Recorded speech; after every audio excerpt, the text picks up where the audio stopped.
ஆயக்கலைகள் 64 அதில் ஒரு முக்கிய கலையான ஜோதிட கலையின் மூலமாக என்னுடன் இணைந்துள்ள அன்பு நேயர்களுக்கு இனிய வணக்கம்ங்க. கன்னிராசி நேயர்களுக்கு புதுசா அப்படி என்ன இருக்க போகுது, எப்பவும் போல வாழ்க்கை கீழேயே தான் போகுது அப்படின்னு கதரும் நேயர்களுக்கு ஒரு நல்ல செய்தி காத்திருக்குதுங்க. அந்த செய்தியை தெரிஞ்சுக்கிறதுக்கு முன்னாடி இந்த உலகத்தை காக்கும் முருகப்பெருமானுடைய பாதம் தொட்டு வணங்கி வீடியோக்குள்ள போலாங்களா? எங்கூட சேர்ந்து நீங்களும் இந்த மந்திரத்தை சொல்லிட்டே உங்களால முடிஞ்சதுன்னா கமெண்ட் பாக்ஸ்ல ஒரு முறை கமெண்ட் பண்ணுங்க. ஓம் முருகா போற்றி, ஓம் முருகா போற்றி, ஓம் முருகா போற்றி.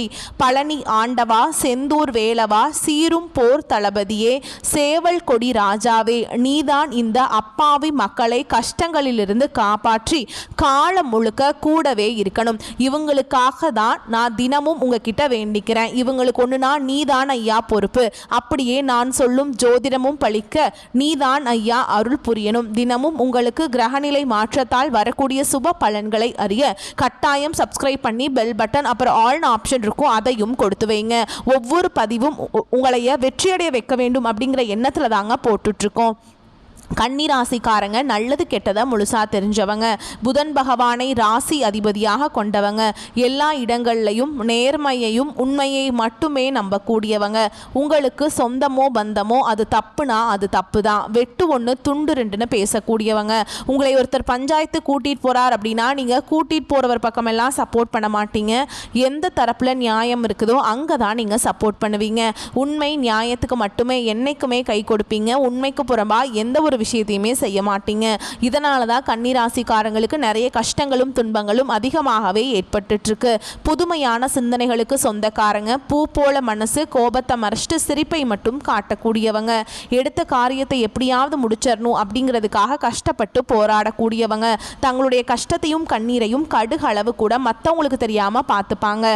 இதனால பார்க்குறவங்க எல்லாருமே கன்னிராசியா இவங்களுக்கு என்னப்பா சூப்பரா இருக்காங்க, இவங்களுக்கு என்ன குறைச்சல் அப்படின்னு தான் நினைச்சிட்டு இருக்காங்க. ஆனால் சாப்பாட்டுக்கு கூட கஷ்டப்படுறது உங்களுக்கு மட்டும்தாங்க தெரியும். கஷ்ட காலத்தில் திரும்பி பார்க்க கூட ஆள் கிடையாது.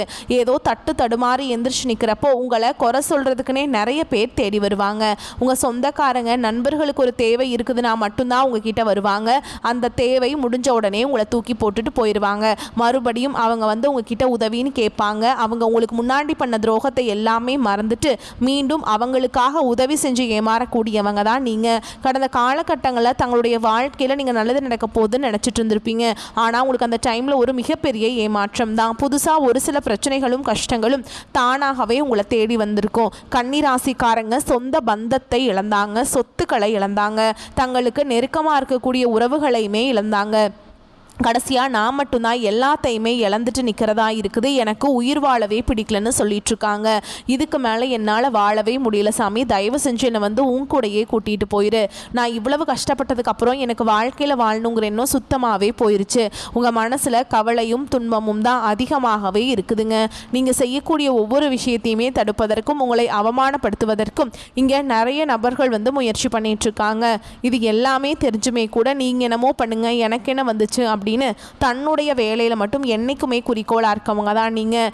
ஏன் எனக்கு மட்டும் ஏன் இவ்வளவு கஷ்டம் வருது, என்னோட வாழ்க்கையில் நான் யாருக்குமே கெடுதலையோ கஷ்டத்தையோ துன்பத்தையோ கொடுத்ததில்லை, எனக்கு மட்டும் ஏன் இந்த மாதிரி எல்லாமே நடந்துட்டுருக்கு அப்படின்னு தான் நிறைய கன்னிராசிக்காரங்க சொல்கிறீங்க. உங்களுக்கு பிரச்சனைங்கிறது வரும், அது கொஞ்ச நாள் இருக்கும், அதுக்கப்புறம் அந்த பிரச்சனை போயிடும். இந்த மாதிரி பிரச்சனை வரும் போகும் அப்படிங்கிற நிலைமையில் தான் நிறைய நபர்கள் வாழ்ந்துட்டுருக்கீங்க. நீங்கள் என்னதான் பிரச்சனையை தவிர்த்தாலும் ஏதாவது ஒரு சூழலில் உங்களை நோக்கி பிரச்சனையும் கஷ்டமும் வந்துக்கிட்டு தாங்க இருக்குது. ஆனால் இனி வரக்கூடிய நாட்களில் உங்களுக்கு இன்பத்தையும் மகிழ்ச்சியை மட்டுமே தரக்கூடிய ஒரு காலகட்டமாகவே அமைஞ்சிருக்குது. அதாவது பார்த்தீங்கன்னா இந்த 2025 நீங்கள் அடியெடுத்து வைக்கும்போது ஒரு நல்ல மாறுதல் நல்லது நடக்க போகுதுன்னு நினச்சி வந்திருப்பீங்க. ஆனால் உங்களுக்கு அந்த டைமில் சனிப்பெயர்ச்சி மூலமாக உங்களுக்கு இந்த கண்டக சனியோட தாக்கம் அப்படிங்கிறது ஆரம்பிச்சிருச்சு. இதன் மூலமாக இது வரைக்குமே வந்து பார்த்திங்கன்னா நிறைய கஷ்டங்கள் துன்பங்கள் எல்லாமே உங்கள் வாழ்க்கையில் தினந்தோறும் பட்டுக்கிட்டு இருந்திருப்பீங்க. இனி அதாவது இந்த 2025 கடைசி 2 மாதங்களும் 2026 முதல் 4 மாதங்களை பொறுத்த வரைக்கும் நல்ல ஒரு முன்னேற்றத்தை தரக்கூடிய ஒரு காலகட்டமாகவே உங்களுக்கு பார்க்கப்படுதுங்க. உங்களை பொறுத்த வரைக்கும் கிரக நிலைகள் அப்படின்னு பார்த்தோன்னா ராசியில் சுக்கிர பகவான், தைரிய வீரிய ஸ்தானத்தில் செவ்வாய் பகவான், தன வாக்கு குடும்பஸ்தானத்தில் சூரிய பகவான், அவர் கூடவே புதன் பகவானும் இருக்காருங்க. ரண ருண ரோகஸ்தானத்துல சனி பகவானும் ராகு பகவானும் கூட்டணியில இருக்காங்க. லாபஸ்தானத்துல குரு பகவான், அயன சயன போகஸ்தானத்துல கேது பகவான், இப்படி கிரக நிலைகள் இருக்குதுங்க. நவம்பர் 16ஆம் தேதி சூரிய பகவான் துலாம் ராசியிலிருந்து விருச்ச ராசிக்கு பயிற்சி ஆகிறாருங்க. இந்த இடைப்பட்ட காலத்துல உங்களுக்கு சனியுடைய வக்ர பயிற்சியும் குருவுடைய வக்ர பயிற்சியும் சூரிய பயிற்சியும் சுக்கிர பயிற்சியும் இந்த 5 ராஜ கிரகங்களுடைய சேர்க்கை எல்லாமே ஒன்றாக இருக்குதுங்க. இதன் மூலமா கூடுதல் முன்னேற்றம் அப்படிங்கிறது கன்னிராசிக்காரங்களுக்கு வரப்போகுதுங்க. முதலாவதா பார்த்தீங்கன்னா உங்களுக்கு இந்த கண்டக சனி அப்படிங்கிறது ஆரம்பிச்சு நடந்துட்டு இருக்குது. இதனுடைய தாக்கம் அப்படிங்கிறது இன்னும் குறைஞ்சது ஒரு 3 வருடங்களுக்கு இருக்க போகுதுங்க. இப்போ பார்த்தீங்கன்னா உங்களுக்கு சனி வந்து வக்ர நிவர்த்தி அடைகிறாருங்க. அப்படின்னா என்ன நிறைய பேர் கேட்பீங்க. அதாவது பார்த்தீங்கன்னா இத்தனை நாட்களாக மைனஸாக மட்டுமே செயல்பட்டு கொண்டிருந்த சனி பகவான் இனி வரக்கூடிய ஒரு 6 மாத காலகட்டங்களுக்கு உங்களுக்கு முழுவதுமாகவே பிளஸ்ஸாக மட்டுமே செயல்பட போறார். இதன் மூலமா பார்த்தீங்கன்னா உங்களுக்கு கண்டக சனியோட தாக்கம் அப்படிங்கிறது முழுவதுமாகவே குறைய போகுதுங்க. அடுத்ததான் பார்த்தீங்கன்னா உங்களுடைய ராசியில 8ஆம் இடத்துல குரு பகவான் வந்து வக்ர நிவர்த்தி அடைகிறதுனால ஒட்டுமொத்த குரு பயிற்சி பலன்களும் உங்களுக்கு முழுமையாக கிடைக்க போகுது. நல்ல ஒரு பொருளாதார முன்னேற்றம், நல்ல ஒரு தொழில் முன்னேற்றம், இருக்கக்கூடிய கடன் பிரச்சனை, உங்களுக்கு இருக்கக்கூடிய கடன் பிரச்சனை அனைத்தும் உங்களுக்கு விரைவில் முடிய போகுதுங்க. அடுத்ததான் பார்த்தீங்கன்னா உங்களுக்கு இந்த நவம்பர் முதல் வாரத்தில் 5 கிரகங்களுடைய சேர்க்கை ஒன்றாக இருக்குதுங்க. இதன் மூலமாக கடந்த காலகட்டங்கள் உங்கள் வாழ்க்கையில் நீங்கள் எதையெல்லாமே இழந்துட்டு கஷ்டப்பட்டுட்டு வருத்தப்பட்டு இருக்கீங்களோ அது அனைத்தும் பெறக்கூடிய ஒரு காலகட்டமாகவே பார்க்கப்படுது. கடந்த காலகட்டங்களில் நல்ல ஒரு வேலைங்கிறது கிடைச்சிருக்காது. ஏதோ ஒரு கிடைக்கிற வேலைக்கு ஒரு 10,000 சம்பளத்துக்கோ 15,000 சம்பளத்துக்கோ இப்போ கிடைக்கிற வேலைக்கு போயிட்டு இருந்திருப்பீங்க. ஆனால் இனி வரக்கூடிய நாட்களில் நீங்கள் ஒரு அரசாங்க வேலைக்கு ட்ரை பண்ணாலும் சரி, இல்லை ஒரு ஐடி ஜாபோ, ப்ரைவேட் ஜாபோ, பேங்க் ஜாபோ, நீங்கள் எங்கே வேலைக்கு ட்ரை பண்ணாலும் அந்த ஜாப் அப்படிங்கிறது உங்களுக்கு நிச்சயமாக கிடைக்க போகுதுங்க. கோர்ட்டு கேஸுன்னு ரொம்ப நாட்கள் அலைஞ்சிட்டு இருக்க நபர்களுக்கு விரைவில் உங்களுக்கு சாதகமாகவே தீர்ப்பு வரும். சொத்து பிரச்சனையும் உங்களுக்கு சாதகமாகவே முடியும். சனி பகவானுடைய பார்வை உங்களுக்கு நேரடியாகவே இருக்குது. இதன் மூலம் வருமானம் அப்படிங்கிறது பல வழிகளில் வரும். தொழில லாபம் சற்று அதிகமாகவே கிடைக்கும். அரசியல்வாதிகளை பொறுத்த வரைக்கும் புதிய பொறுப்புகள், புதிய பதவிகள் எல்லாமே தானாகவே உங்களை வந்து சேரும். ராகு கேதுவால் உங்களுடைய செல்வாக்கு உயரும். உடல் ஆரோக்கியம் மேம்படும். சங்கடங்கள் நீங்கும். மறைமுகமாக உங்கள் தொழில் வாழ்க்கையிலும் சரி, இல்லற வாழ்க்கையிலும் சரி, நிறைய நபர்கள் வந்து தொல்லை கொடுத்திருப்பாங்க. இனி அவங்களுடைய தொந்தரவுங்கிறது முழுவதுமாகவே இருக்காதுங்க. கடந்த காலகட்டங்களில் நீங்களும் ஒரு கம்பெனியில் இரவு பகல் பார்க்காம உழைச்சிட்டு இருந்திருப்பீங்க. உங்களுடைய சொந்த கம்பெனியை நினச்சி வேலை செஞ்சுருப்பீங்க. ஆனால் உங்களுக்கு இது நாள் வரைக்கும் சரியான ஒரு அங்கீகாரம் அப்படிங்கிறது கிடைச்சிருக்காது. உங்களுக்கு அப்புறமோ இல்லை உங்கள் கூடையோ கூட நிறைய நபர்கள் வேலைக்கு வந்திருப்பாங்க. அவங்களுக்கு நிறைய சலுகைகள் எல்லாமே கிடைச்சி நிறைய ஒரு ஹையரான பொசிஷனில் இருப்பாங்க. ஆனால் நீங்கள் எப்படி வேலைக்கு போய் சேர்ந்தீங்களோ அதே மாதிரி தான் இன்னைக்கு வரைக்குமே இருந்திருப்பீங்க. இனி வரக்கூடிய நாட்களில் உங்களுக்கு சம்பள உயர்வு, பதவி உயர்வு, உங்களுக்கு மேல இருக்கக்கூடிய அதிகாரிகளுடைய ஆதரவு முதற்கொண்டு உங்களுக்கு கிடைக்க போகுதுங்க. இனி நினைச்சது எல்லாமே நடக்கும். தொழில் வியாபார தடைகள் அனைத்தும் விலகும். லாபம் அதிகமாக கிடைக்கும். முன்னேற்றம் உண்டாகும். வரவேண்டிய பணம் விரைவில் கைக்கு வந்து சேரும். குடும்பத்தில் நெருக்கடிகள் விலகும். செல்வாக்கு அந்தஸ்து உயரும். வெளிநாட்டு முயற்சிகள் வெற்றியை தரும். தெய்வ சிந்தனை அதிகமாகும். பெரியோர்களுடைய உதவிகள் கிடைக்கும். உறவுகளில் இருந்த சண்டை சச்சரவு முழுவதுமாகவே விலகும். புதிய நண்பர்கள் உங்களுக்கு உதவி செய்வாங்க. தொழிலில் ஏற்பட்ட நெருக்கடிகள் நீங்கும். முடங்கி கிடந்த நிறுவனங்கள் மீண்டும் இயங்கும். வியாபாரத்தில் எதிர்பார்த்த லாபம் கிடைக்கும். புதிய தொழில் தொடங்கக்கூடிய முயற்சிகள் கண்டிப்பாக உங்களுக்கு வெற்றியை தரும். தொழிலில் இருந்த தடைகள் விலகுவது மட்டும் இல்லாமல் சிலர் வந்து புதிதாக தொழில் தொடங்குவீங்க. உற்பத்தியில் இருந்த தடைகள் நீங்கி தொழிலை விரிவு செய்வீங்க. வரக்கூடிய நாட்களில் விற்பனை அதிகமாகும். ஏற்றுமதி இறக்குமதி தொழிலில் நல்ல லாபம் கிடைக்கும். நீங்கள் செய்யக்கூடியது சின்ன தொழிலோ பெரிய தொழிலோ நல்ல ஒரு வளர்ச்சி அப்படிங்கிறது நிச்சயமாக உங்களுக்கு ஏற்படும். கடந்த காலகட்டங்களில் திருமண நிலை அப்படிங்கிறது பார்த்தீங்கன்னா கன்னிராசிக்காரங்களுக்கு நிறைய பிரச்சனையும் சிக்கலையுமே பெரும்பாலும் சந்திச்சுட்டு இருந்திருப்பீங்க. இதில் குறிப்பாக பார்த்தீங்கன்னா பெண்களுக்கு ஏதாவது ஒரு வகையில் எளிமையாக திருமணம் அப்படிங்கிறது அடைஞ்சிருது. ஏண்டா கன்னிராசியில் பிறந்தோம் அப்படின்னு நிறைய ஆண்கள் தான் வந்து ரொம்பவே வருத்தப்பட்டு இருக்கீங்க. கண்டிப்பாக வரக்கூடிய நாட்களில் நீங்கள் எதிர்பார்த்த மாதிரியே நல்ல ஒரு வரன் அப்படிங்கிறது விரைவில் உங்களுக்கு அமைய போகுதுங்க. வாழ்க்கை துணையை இழந்த கன்னிராசி ஆண்களோ பெண்களோ அடுத்து வந்து 2வது திருமணம், அதாவது செகண்ட் மேரேஜ் பண்ணலாமா வேண்டாமா அப்படிங்கிற ஒரு மிகப்பெரிய குழப்பத்தில் இருப்பீங்க. அப்படி 2வது திருமணம் பண்ணும்போது சொந்தக்காரங்க தப்பாக பேசிடுவாங்களா, ஊர்க்காரங்க தப்பாக நினச்சிருவாங்களா, அவங்க என்ன நினைப்பாங்க, இவங்க என்ன நினைப்பாங்க அப்படின்ட்டு நிறைய நபர்கள் வந்து 2வது திருமணத்தை பற்றி யோசிக்காமல் இருக்கீங்க. இப்போ இருக்கக்கூடிய பொருளாதார சூழலும் இப்போ இருக்கக்கூடிய காலகட்டத்தையும் வச்சு பார்க்கும்போது ஒரு சிங்கிள் பேரண்டாக இந்த சொசைட்டியில் சர்வே பண்ணுறது ரொம்ப ரொம்ப கஷ்டங்க. நீங்கள் எதிர்பார்த்த மாதிரியே நல்ல ஒரு மறுவாழ்க்கை அப்படிங்கிறது விரைவில் உங்களுக்கு அமையும். குழந்தை பாக்கியத்துக்காக எங்கே கன்னிராசி நேயர்கள் பார்த்தீங்கன்னா எங்களுக்கு மேரேஜ் ஆகி 3 வருஷம், அது சாமி 5 வருஷம் ஆகுது, 8 வருஷம் ஆகுது, நாங்களும் போகாத ஹாஸ்பிட்டலில் பார்க்காத ட்ரீட்மெண்ட் இல்லை, வாரத்தில் 3 நாள் முருகன் கோவிலுக்கு போய் வழிபாடு செஞ்சுட்டு வந்துட்டுருக்கோம், ஆனால் எங்களுக்கு குழந்தை பாக்கியமே இல்லை சாமி அப்படின்னு தான் நிறைய நபர்கள் சொல்கிறீங்க. கண்டிப்பாக வரக்கூடிய ஒரு 6 மாதங்களுக்குள்ள நிச்சயமாக உங்களுக்கு குழந்தை பாக்கியம் அப்படிங்கிறது விரைவில் உண்டாகும். பிரிந்திருக்கக்கூடிய கணவன் மனைவி எல்லாமே பார்த்தீங்கன்னா டிவோர்ஸ்க்காக அப்ளை பண்ணி வெயிட் பண்ணிட்டு இருப்பீங்க. அப்படி இல்லைனா சண்டை போட்டு தனியாக பிரிஞ்சு கூட வாழ்ந்துட்டு இருப்பீங்க. நீங்கள் மீண்டும் ஒரு முறை நேரில் சந்தித்து பேசக்கூடிய வாய்ப்பு கிடைக்கும் பட்சத்தில் கண்டிப்பாக இருவரும் ஒன்றாக இணைந்து வாழ்வீங்க. கடந்த காலகட்டங்களில் காதல் அதிகமான தோல்விகளை மட்டுமே சந்திச்ச ராசின்னு பார்த்தீங்கன்னா இந்த 12 ராசியில் ஃபஸ்ட்டாக இருக்கிறதே கன்னிராசிக்காரங்க தான். காதல் ராசினாவே கன்னிராசி அப்படிங்கிற ஒரு பெயர் கடந்த காலகட்டத்தில் முன்னாடிலாம் இருந்ததுங்க. ஆனால் இப்போ பார்த்தீங்கன்னா அதிகமாக பிரேக்கப், அதெல்லாம் சண்டை சச்சரவு, வீட்டில் ஒத்துக்கிறதில்ல, இந்த மாதிரி நிறைய பிரச்சனைகள் எல்லாமே சந்திக்கிறீங்க.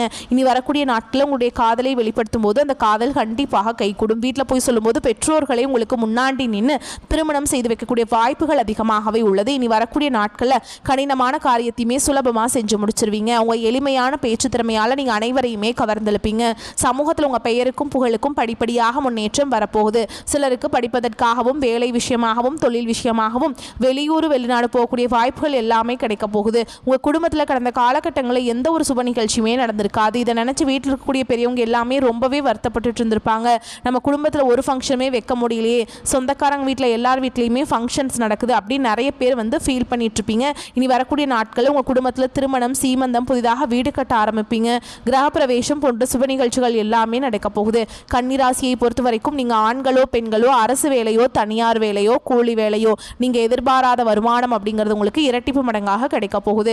சேமிப்பு அப்படிங்கிறது பல மடங்காக உயரப்போகுதுங்க. கடந்த காலகட்டங்களில் நிறைய கடன் பிரச்சனைகளுக்கு கன்னிராசிக்காரங்க ஆளாக்கப்பட்டிருப்பீங்க. நீங்கள் போய் ஒரு கன்னிராசிக்காரங்களை பார்த்து கேட்டிங்க அப்படின்னா எனக்கு 3 லட்சம் இருக்குதுங்க, 5 லட்சம் இருக்குதுங்க, 10 லட்சம் இருக்குதுங்கன்னு சொல்லுவாங்க.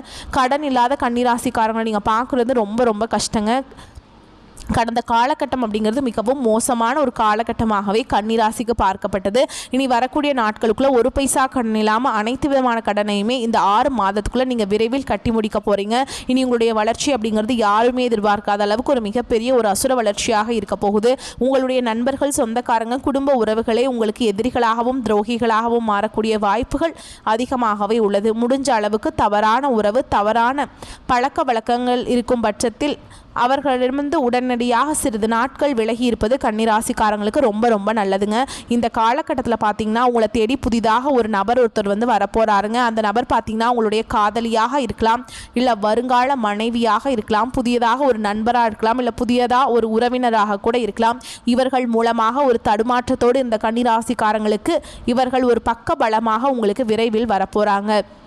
உறவினர்கள் மூலம் நல்ல தகவல்கள் கிடைப்பதற்கான வாய்ப்பு ஏற்படும். வெளிநாட்டில் இருக்கும் பிள்ளைகளை பற்றி இருந்து வந்த மன கவலைகள் நீங்கும். வார முற்பகுதியில் உடல் ஆரோக்கியத்தில் கவனமாக இருக்க வேண்டும். பழைய கடன்களில் ஒரு பகுதியை திருப்பி தரும் வாய்ப்பு ஏற்படும். தாயாரின் தேவைகளை நிறைவேற்றும் வகையில் சற்று அலைச்சலும் கூடுதல் செலவும் ஏற்படும். வீண் அலைச்சலை தவிர்க்கவும். அலுவலகத்தில் பணிச்சுமை அதிகரிக்கும், இருந்தாலும் அதற்கேற்ற சலுகைகளும் கிடைக்கும்.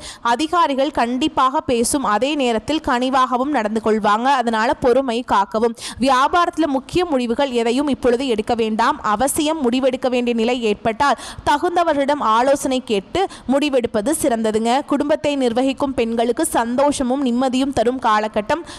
அதே மாதிரி நீங்கள் புகுந்த வீட்டு உறவினர்கள் உங்ககிட்ட அன்பாகவும் அனுசரணையாகவும் நடந்துப்பாங்க. கன்னிராசிக்காரங்களுக்கு இந்த காலகட்டம் முன்னேற்றமான பலன்கள் கிடைக்கும். சில இடங்களில் வேலை அழுத்தம் குறைவாக இருக்கும், சில இடங்களில் உழைப்பு கூடுதலாக இருக்கும். உத்தியோக ரீதியாக சம்பள உயர்வு வரலாம். ஆனால் எதிர்பார்த்த ஒரு காரியம் சுலபமாக நடக்கும். வியாபாரத்தில் விற்பனையும் லாபமும் அதிகரித்து உங்கள் மதிப்பு உயரும். புதிய முயற்சிகளை தைரியமாக ஈடுபடலாம். குடும்பத்திலிருந்து வந்த பிரச்சனைகள் நீங்கி சந்தோஷம் அதிகரிக்கும். பிள்ளைகளால் பெருமைகளும் மகிழ்ச்சியும் உண்டாகும். உத்தியோகம் உங்களை பொறுத்த வரைக்கும் அலுவலகத்தில் உங்களின் வேலைக்கு தகுந்த மரியாதை கிடைக்கும். பதவி உயர்வு, ஊதிய உயர்வு கிடைக்க சிபாரிசு செய்யப்படுவீங்க. வியாபாரத்தை பொறுத்த வரைக்கும் வியாபாரத்தில் எதிர்பாராத உயர்வு ஏற்படும். தொழிலை விரிவுபடுத்துவதற்கு ஏற்ற காலகட்டம். குடும்பத்தில் இருந்த பிரச்சனைகள் மறையும். பிள்ளைகளால் சந்தோஷமும் திருப்தியும் உண்டாகும். பெரியோர்களின் ஆதரவு கிடைக்கும். குடும்பத்திற்காக பண வரவை அதிகரிக்க இரவு பகல் பார்க்காம உழைக்க வேண்டும். கலைத்துறையினருக்கு புதிய வாய்ப்புகள் கிடைத்து திறமையை வெளிப்படுத்துவீங்க. புதிய முதலீடுகளில் நம்பிக்கையோடு இறங்கலாம். சந்திரனுடைய இடப்பெயர்ச்சி ஏற்றம் இறக்கம் கலந்த பலன்களை கொண்டு வந்து சேர்க்கும். சூரியன் 2ஆம் இடத்தில் இருப்பதால் எந்த இடத்திலும் நீங்கள் ரொம்ப கவனமாக இருக்கணுங்க. நீங்கள் வந்து வாய் தவறி எந்த வார்த்தையுமே நீங்கள் விட்டுறக்கூடாது. வார்த்தைகளை எச்சரிக்கை அவசியம். நீங்கள் எச்சரிக்கையாக இருக்க வேண்டிய இடங்கள்னு பார்த்தோம்னா, வியாபார விஷயத்தில் அலட்சியமாக செயல்பட வேண்டாம். புதிய முதலீடுகளை கவனமாக செய்ய வேண்டும். இந்த காலகட்டம் கன்னிராசிக்காரங்களுக்கு தங்களுடைய தொழில், உத்தியோகம், வியாபாரம், குடும்பம் ஆகியவற்றின் வளர்ச்சிக்காக பாடுபட வேண்டியிருக்கும். பண விஷயத்தில் மிக எச்சரிக்கையாக இருக்க வேண்டும். பெரியோர்களின் ஒத்துழைப்பு பலத்தை கொடுக்கும். லக்ஷ்மி நரசிம்மரை வழிபாடு செய்ய வாழ்வில் நன்மை உண்டாகும். உங்களை பொறுத்த வரைக்கும் நட்சத்திர பலன்களை பார்க்கலாங்க. அந்த வகையில் உத்திர நட்சத்திரம் 2ஆம் பாதம், 3ஆம் பாதம், 4ஆம் பாதம். தன, குடும்ப, வாக்குஸ்தானத்தில் சஞ்சரிக்கும் சூரியன் குழப்பத்தை அதிகரிப்பார். ஈடுபடும் வேலைகளில் தடையை, தாமதத்தை உண்டாக்குவார். லாபகுரு வருமானத்தை அதிகரிப்பார். உத்தியோகஸ்தர்கள் முயற்சி வெற்றியாகும். செவ்வாய்க்கிழமைகளில் நிதானமாக செயல்படுவது நன்மை தரும். அடுத்ததா அஸ்த நட்சத்திரம். ராகு, குரு, செவ்வாயின் பார்வையால் இருட்டிலிருந்து வெளிச்சத்துக்கு வந்தது போல் உங்கள் நிலை மாறும். செய்து வரும் தொழில் முன்னேற்றம் அடையும். எடுக்கும் முயற்சி வெற்றியாக மாறும். திறமை அதிகரிக்கும். எதிர்ப்புகள் விலகும். புதன்கிழமைகளை புதிய முயற்சிகளை தவிர்ப்பது நல்லதுங்க. அடுத்ததா சித்திரை நட்சத்திரம் 1ஆம் பாதம், 2ஆம் பாதம். உங்களை பொறுத்த வரைக்கும் செவ்வாய், சுக்கிரன் முயற்சிகளில் லாபத்தை உண்டாக்குறாங்க. குடும்பத்தில் நிம்மதியை ஏற்படுத்துவார். புதிய சொத்து வாங்கும் முயற்சி வெற்றியாக மாறும். கேட்டிருந்த இடத்திலிருந்து பணம் வரும். வியாழக்கிழமைகள் விழிப்புடன் செயல்படுவது நன்மையை தரும். அடுத்ததா உங்களை பொறுத்த வரைக்கும் அதிர்ஷ்டமான எண்கள்னு பார்த்தீங்கன்னா 5, 9. நீங்கள் வழிபாடு செய்ய வேண்டிய தெய்வம் மகாலட்சுமி மற்றும் பெருமாளை புதன்கிழமைகள் தோறும் வழிபாடு செஞ்சுட்டு வாங்க. துளசி மாலை வந்து அர்ப்பணிச்சுட்டு வாங்க. ஓகேங்களா? மேலும் நீங்கள் வீட்டில் செய்யக்கூடிய பரிகாரம் சொல்கிறேன், நோட் பண்ணிக்கோங்க.